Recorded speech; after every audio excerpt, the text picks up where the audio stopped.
Guys, turuan ko kayo kung saan kayo mag-upload sa Reels.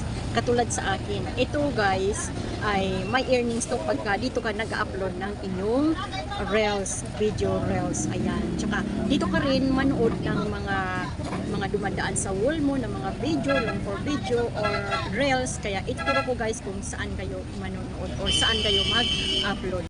Ayan, punta tayo sa ating Facebook. Pag nandito na kayo guys, pindutin nyo lang yung see all. Ayan, pindutin yung weekly challenge. Punta kayo sa achievement. Punta kayo dito. Nakita nyo 1K? Ayan, 1K. Pindutin nyo rin yan at pwede kayo dyan mag-upload ng Reels or may exit na video. At kung manood naman kayo ng long for video or Reels, ay dito lang kayo magpindot.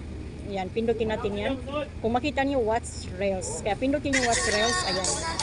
Ayan, pwede kayo scroll nyo ngayon. May earnings yan guys. Pag dito kayo manonood, may earnings yan. Kahit pa paano ay maiipon ng ating mga points. So, ngayon guys, mamili lang kayo dyan kung saan kayo pwede mag-upload. Kasi lahat mga yan ay may earnings. Pero ako lahat yan ay ina-uploadan ko. Maliban na lang dito sa remix. At kung gusto nyo rin mag-remix ay pwede nyo rin yan pindutin. Hanap lang kayo. So, kung nakita nyo ito guys, yung 1, 2, 3, ayan yung mga ano natin, level natin, level. So, dito ako mag-upload sa 1K. Ayan. 1K. Ayan. Kung nakita nyo, create a reel. O, diba? So, pindutin natin yan. Ito ang aking reels. Ayan. Next. Ayan. So, pwede na tayo dyan maglagay ng description, guys. So, ayan guys. Hanggang dito na lang. Thank you for watching, everyone.